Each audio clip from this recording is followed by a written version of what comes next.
Inaugurated more than 200 staff quarters in Belgaum. These individual units cost about 38 lakhs. It contains 2 bedrooms, 2 bathrooms and a modular kitchen to constables. This program is under an ambitious program called Police Griha, and this will continue up to 2030 and even probably more than that. In Karnataka, we are able to provide 40% of the staff this facility, and we continue to do that. Our ambition is to provide every staff a decent living so that they will perform better. So this is what we have done, and today in Belgaum, this was pending for quite a long time to this inauguration. I have done that, and definitely I am confident that police in Belgaum city will perform better, and our commissioner himself mentioned that all the staff in the commissionerate have been provided this facility for the first time. So, yeah. Sir, No, it is law of the land. We have no comments. I cannot comment on the judgment of the court. Whatever the court has pronounced, that has to be respected. And they have also given an opportunity for an appeal. Law has provided those facilities, and he can go and appeal. Thank you.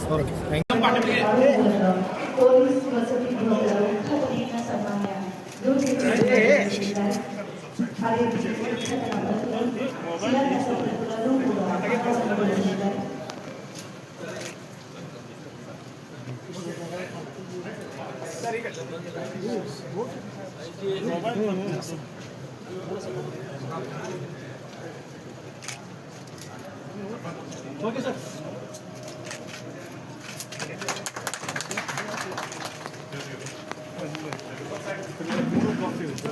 ಕಟ್ಟಡಗಳನ್ನು ಕೂಡ ಫಲಾನುಭವಿಗಳಿಗೆ ಸಾಂಕೇತಿಕವಾಗಿ ಈ ಒಂದು ಕಾರ್ಯಕ್ರಮದಲ್ಲಿ ಹಸ್ತಾಂತರಿಸಲಾಗುತ್ತದೆ.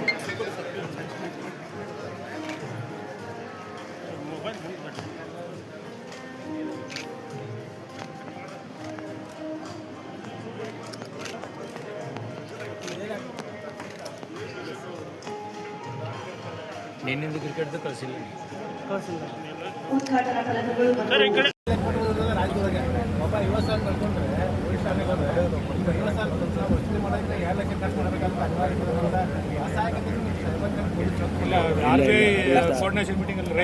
ಇದು RBI coordination meeting ಅಂತ ಕರೀತಾರೆ. ಅದರಲ್ಲಿ ಈ ಇಶ್ಯೂ ಚರ್ಚೆ ಆಗಿದೆ. ಅವರು ಇನ್ಸ್ಟ್ರಕ್ಷನ್ಸನ್ನು ಎಲ್ಲ ಬ್ಯಾಂಕ್ಗಳಿಗೂ ಕೂಡ ಕೊಟ್ಟಿದ್ದಾರೆ ಈಗಾಗಲೇ. ಅದನ್ನು ನಾವು ಉಪಯೋಗ ಮಾಡಿಕೊಂಡು RBI ಗೈಡ್ಲೈನ್ಸಿನ ಮೇಲೆ ಕೆಲಸ ಮಾಡಬೇಕಾಗುತ್ತೆ, ಮಾಡ್ತೀವಿ. ಸೈಬರ್ ಅಪರಾಧ ಕಂಟ್ರೋಲ್ ಮಾಡಲಿಕ್ಕೆ ಟೆಕ್ನಿಕಲ್ ಹ್ಯಾಂಡ್ಸ್ಗಳು ಬೇಕು. ಅದಕ್ಕೇನಾದ್ರೂ ಹೊಸ ರಿಕ್ರೂಟ್ಮೆಂಟ್ ನಾನು ಹೇಳಿದೆ, ಸ್ಟಾರ್ಟ್ ಆಗಿದೆ ಈಗಾಗಲೇ. ಸುಮಾರು 10-15 ಸಾವಿರ ಜನ ಈಗಲೇ ನಾವು ಟ್ರೈನಿಂಗ್ ಕೊಟ್ಟಿದ್ದೇವೆ ಈಗಾಗಲೇ. ಪ್ರತಿ SP ಕೂಡ ಅವರಲ್ಲಿ ಸೈಬರ್ ಲ್ಯಾಬನ್ನು ಮಾಡಿ ಒಂದು ಬ್ಯಾಚಿಗೆ 20 ಜನನೋ ಏನೋ ಮಾಡ್ಕೊಳ್ತಾ ಇದ್ದಾರೆ. ಎಲ್ಲರಿಗೂ ಕೂಡ ಟ್ರೈನಿಂಗ್ ಕೊಡಬೇಕು ಅಂತ ಹೇಳಿದೀವಿ.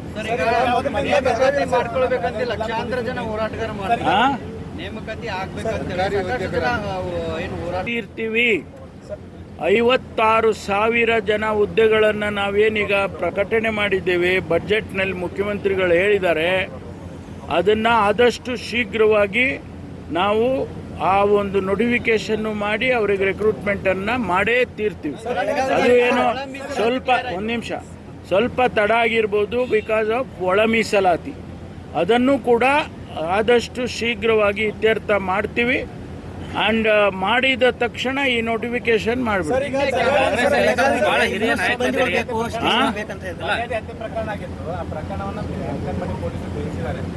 ಈ ಪ್ರಕರಣದಲ್ಲಿ ಆರೋಪಿನ ಅರೆಸ್ಟ್ ಮಾಡಿ ಮಹಾರಾಷ್ಟ್ರ ಪೊಲೀಸ್ ಹಸ್ತಾಂತರ ಮಾಡ್ತಾ ಇದ್ದಾರೆ.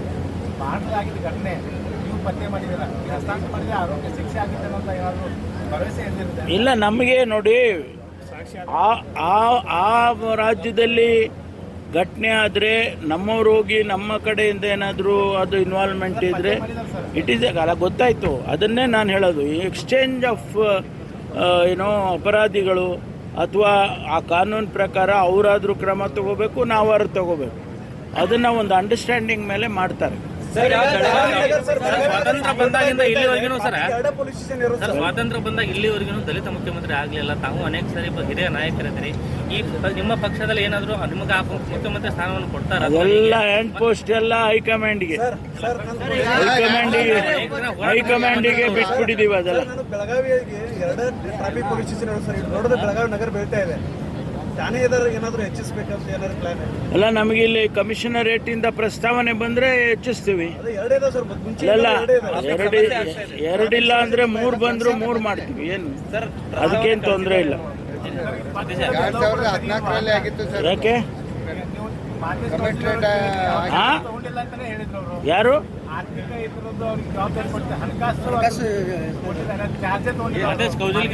ಅಲ್ಲ, ಇನ್ನೊಂದಷ್ಟು ಅವರು ಅದು ಡಿಫೈನ್ ಮಾಡಲಿಲ್ಲ ಇನ್ನು ಅಂತ ಅಷ್ಟೇ. ಅಂದರೆ ನಮ್ಮಲ್ಲಿ ಏನಾಗುತ್ತೆ, ಏನು ಪವರ್ಸ್ ಏನು ಅದಕ್ಕೆ, ಆಮೇಲೆ ಅದನ್ನು ಏನು ಹಣ ಹ್ಯಾಂಡ್ಲ್ ಮಾಡೋದೇನಿಲ್ಲ. ಆದರೆ ಅವರಿಗೆ ಪಾಲಿಸಿ ಸ್ಟ್ರಕ್ಚರ್ನಲ್ಲಿ ಅವರಿಗೆ ಇನ್ವಾಲ್ವ್ಮೆಂಟ್ ಇರುತ್ತೆ. ಹಂಗಾಗಿ ಈಗ ನನಗೆ ಒಂದು ಕಾಲಕ್ಕೆ ನನಗೆ national finance corporation chairman propose ಮಾಡಿದರು, 36,000 ಕೋಟಿ ಅದರಲ್ಲಿ. ಆಗ ಅದು ಏನು ನಾನು ತಗೊಳ್ಳಿಲ್ಲ ಅದನ್ನ. ಆದರೆ ಸ್ಟ್ರಕ್ಚರ್ ಏನಿರುತ್ತೆ ಅದನ್ನು ಅವರೇ ಮುಖ್ಯವಾಗಿ ಹಣ ಕೊಡೋದಿಲ್ಲ. Is not giving you money. Policy ಸ್ಟ್ರಕ್ಚರ್ನಲ್ಲಿ ಆ ಥರ ಒಂದು ಪೊಸಿಷನ್ ಕ್ರಿಯೇಟ್ ಮಾಡಿರ್ತಾರೆ. ಸರ್, ಅವ್ರ ಅಸಮಾಧಾನ ಹೆಂಗಿತ್ತಂದ್ರೆ ಬ್ಲ್ಯಾಕ್ ಮೇಲ್ ಮಾಡೋರ್ಗೆ ಅಷ್ಟ ಅಧಿಕಾರಗಳು ಕೊಡ್ತಾರೆ, ಯಾರು ಪಕ್ಷಕ್ಕಾಗಿ ದುಡಿದಿದ್ದಾರೆ ಆ ಥರ ಏನಿಲ್ಲ ರೀ, ಹಂಗೆಲ್ಲ ಮಾಡೋಕ್ಕಾಗಲ್ಲ. ನೀವು ಒಂದೊಂದು ಕೇಳ್ರಿ, ನೀವು 2 3 ನೀವೇ ಕೇಳಿದ್ರೆ ಬೇರೆಯವರಿಗೆ ಪ್ರಪೋಸಲ್ ಬಂದಾಗ ಬಂದರೆ ಮಾಡ್ತೀವಿ, ಬಂದರೆ ಮಾಡ್ತೀವಿ. ಸರ್, ಈಗ ಸಚಿವ ಸಂಪುಟ ಪುನರ್ರಚನೆ ಆಗಬೇಕು, ನಮಗೂ ಮಂತ್ರಿ ಸಿಗಬೇಕು ಅನ್ನೋದು ಸಾಕಷ್ಟು ಶಾಸಕರು ಒತ್ತಾಯ ಮಾಡ್ತಿದ್ದಾರೆ. ಈಗ 6 ಬಾರಿ ಗೆದ್ದವರು ಸುಮ್ಮನೆ ಸರ್. ನೋಡಿ, 224 ಜನರು ಕೂಡ ಮಂತ್ರಿಗಳಾಗೋದಕ್ಕೆ ಅರ್ಹರಿದ್ದಾರೆ, ಅದರಲ್ಲಿ ಡೌಟ್ ಇಲ್ಲ. ಈಗ ನಮ್ಮಲ್ಲಿ 136 ಜನ ಗೆದ್ದಿರೋದು, 136 ಜನಕ್ಕೂ ಮಂತ್ರಿ ಆಗುವ ಅರ್ಹತೆ ಇದೆ. ಆದರೆ ಅಲ್ಲಿ ನಮಗಿರೋದೇ 15% ಅಲ್ವಾ. ಆದ್ದರಿಂದ ಅವರು ಒಂದಷ್ಟು ಜನರನ್ನು ಈಗ ಮಾಡಿ ರಿಷಫಲ್ನಲ್ಲಿ ಬದಲಾಯಿಸಿ ಇನ್ನೊಂದು ಮಾಡೋವಂಥ ಅವಕಾಶ ಎಲ್ಲ ಸರ್ಕಾರದಲ್ಲೂ ಆಗುತ್ತೆ. ಅದೇ ರೀತಿ ಈಗ ಅವ್ರು ಕೇಳೋದು ತಪ್ಪಿಲ್ಲ. ಅವ್ರೇನು ಕೇಳ್ತಾ ಇದ್ದಾರೆ, 2 ಸಾರಿ ಗೆದ್ದವರು 3 ಸಾರಿ ಗೆದ್ದವರು, ಅದು ತಪ್ಪಿಲ್ಲ. ಅವ್ರಿಗೆ ಅರ್ಹತೆ ಇದೆ, ಅವ್ರು ಕೇಳ್ತಾರೆ. ಆದರೆ ಇದನ್ನೆಲ್ಲ ತೀರ್ಮಾನ ಮಾಡೋರು ಯಾರು? ಹೈಕಮಾಂಡ್ನವರು ತೀರ್ಮಾನ. ಸಮಾನತೆ ಅಂಬೇಡ್ಕರ್ ಕೊಟ್ಟಿದ್ದಾರೆ ಅಂತೇಳಿ ತಮಗೆ ಮುಖ್ಯಮಂತ್ರಿ ಸ್ಥಾನ ಕೊಡಲಿಲ್ಲ. ಆ ನಿಟ್ಟಿನಲ್ಲಿ ಹೈಕಮಾಂಡ್ ಅವ್ರಿಗೆ ಏನ್ ಕೇಳ್ಕೊತೀವಿ ಸರ್ ತಾವು?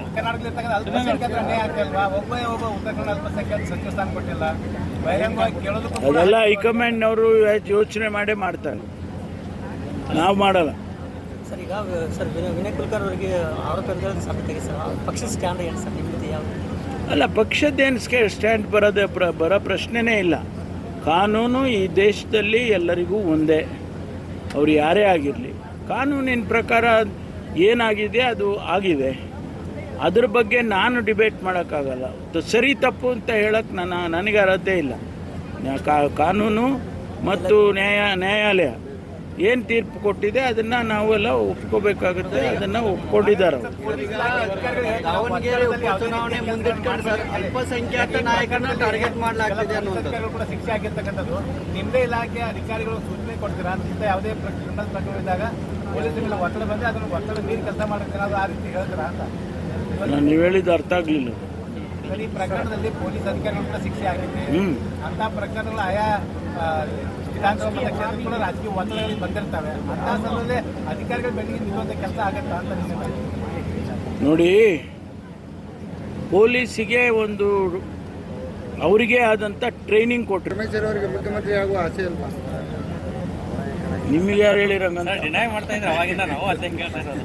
ನೋಡ್ರಿ, ನಮ್ಮ ಪಕ್ಷದಲ್ಲಿ ಏನೇ ತೀರ್ಮಾನ ಆಗಬೇಕಾದ್ರೆ ಅದು ಹೈಕಮಾಂಡ್ನವರು ತೀರ್ಮಾನ ಮಾಡೋದು. ರೀಶಫಲ್ ಮಾಡಬೇಕಾದ್ರೂ ಅವರೇ ತೀರ್ಮಾನ ಮಾಡ್ತಾರೆ, ಬದಲಾವಣೆ ಮಾಡಬೇಕಂದ್ರೂ ಅವರೇ ತೀರ್ಮಾನ ಮಾಡ್ತಾರೆ, ಯಾರಿಗೆ ಅರ್ಹತೆ ಇದೆ ಯಾರಿಗೆ ಅರ್ಹತೆ ಇಲ್ಲ ಅದನ್ನು ಅವರೇ ತೀರ್ಮಾನ ಮಾಡ್ತಾರೆ. ಅಪ್ಲಿಕೇಶನ್ ನಾವು ಏನೇನು ಬೇಕೋ ಆಸೆ ಇಟ್ಕೊಂಡ್ಬಿಡ್ಬೋದು ನೀವು, ಅಲ್ಲ, ಆದರೆ ತೀರ್ಮಾನ ಮಾಡೋರು ಅದು ಯಾರು ಅರ್ಜಿ ಕರೆದ್ರೆ ಹಾಕ್ಬೋದಪ್ಪ, ಮುಖ್ಯಮಂತ್ರಿ ಸ್ಥಾನ ಅರ್ಜಿ ಕರೆಯಲ್ವಲ್ಲ. ಹೇಳ್ತಾರೆ 2014 ತಪ್ಪಿ ಇವಾಗ ಬೇರೆ ಪ್ರಶ್ನೆ ಕೇಳ್ರಿ, ಸುಮ್ಮನೆ ಅದನ್ನ ಯಾಕೆ ಹೇಳೋದು? ಏನ್ ರಾಜೇಂದ್ರ ಅವರು ಹೇಳ್ತಾ ಇದ್ದಾರೆ ಸಿಎಂ ಅವರು ಅಪಾಯಕ್ಕೆ ಎಲ್ಲಿಂದ ಬರ್ತಾ ಇದೆ ಡ್ರಗ್ಸ್ ಇಷ್ಟು ಪ್ರಮಾಣ? ಅಲ್ಲ, ಅದನ್ನು ಮಾನಿಟರ್ ಮಾಡ್ತಾ ಇದ್ದೀವಿ ನಾವು. ಎಲ್ಲಿಂದ ಬರುತ್ತೆ ಡ್ರಗ್ಸು? ಹೊರ ರಾಜ್ಯದಿಂದ ಬರುತ್ತೆ, ಹೊರ ದೇಶದಿಂದ ಬರುತ್ತೆ. ಇತ್ತೀಚೆಗೆ ಬೇರೆ ಬೇರೆ ವಿಧಿವಿಧಾನ ಕಂಡುಕೊಂಡಿದ್ದಾರೆ ಅವರು. It is law of the land. We have no comments. I cannot comment on the judgment of the court. Whatever the court has pronounced, that has to be respected, and they have also given an opportunity for an appeal. Law has provided those facilities, and he can go and appeal.